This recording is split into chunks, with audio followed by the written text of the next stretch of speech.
Ребята, здравствуйте! Суммативное оценивание за раздел «Вода – источник жизни». Здесь мы будем выполнять задания на слушание и говорение.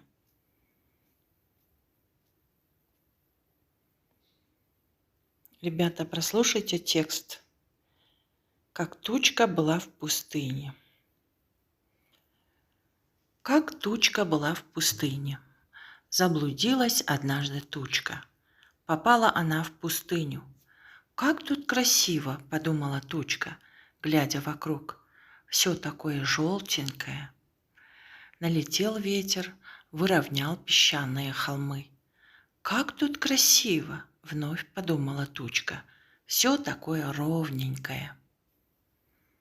Сильнее стало припекать солнце.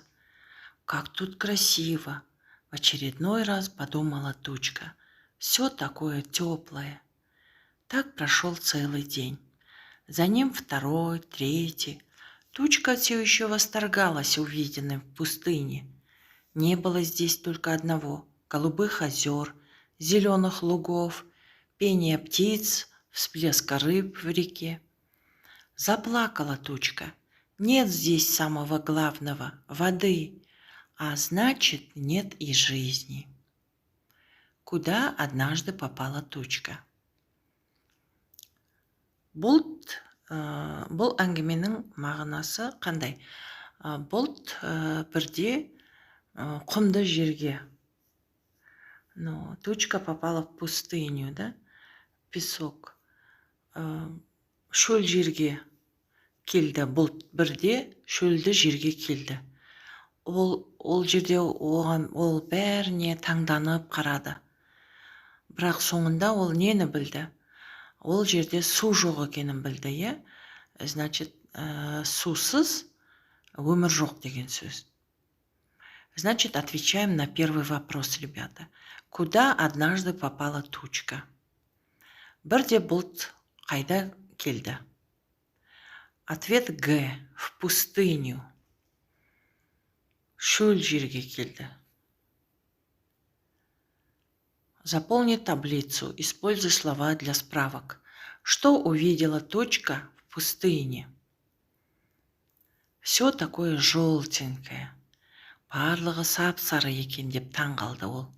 Все такое ровненькое. Барлық жер теп-тегіс екен деп таңғалды. Сильнее стало припекать солнце.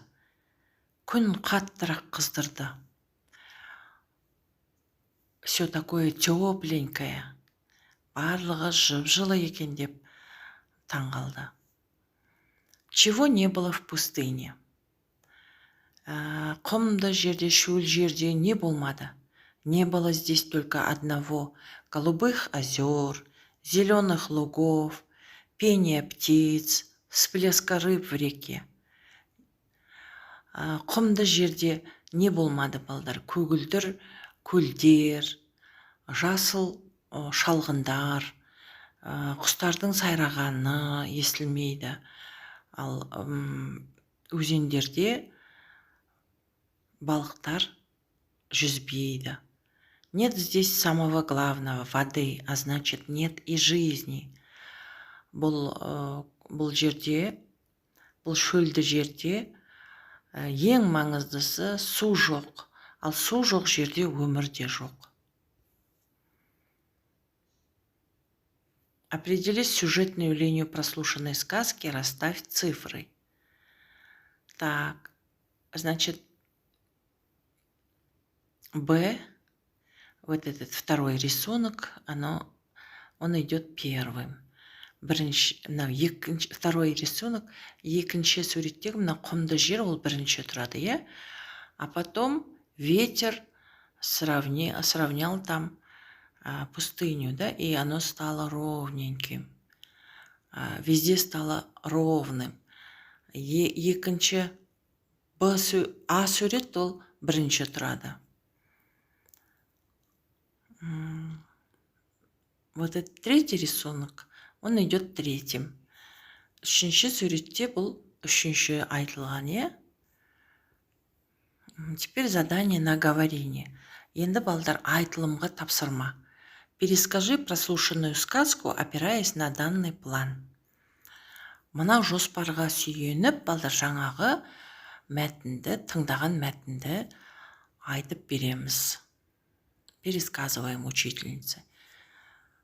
Тучка, первый пункт плана — тучка в пустыне. Шөлдегі бұлт. Екінші, как тут красиво. Бұл жерде қандай әдемі. И третий пункт — нет воды, а значит нет и жизни. Су жоқ, ендеше сусыз өмірде жоқ. Осы үш пункттан тұратын жоспар бойынша жаңағы тыңдаған әңгімемізді айтып береміз. Так, и осы БЖБ-ны орындағанда, балдар, 10 балл аламыз, дұрыс орындағанда.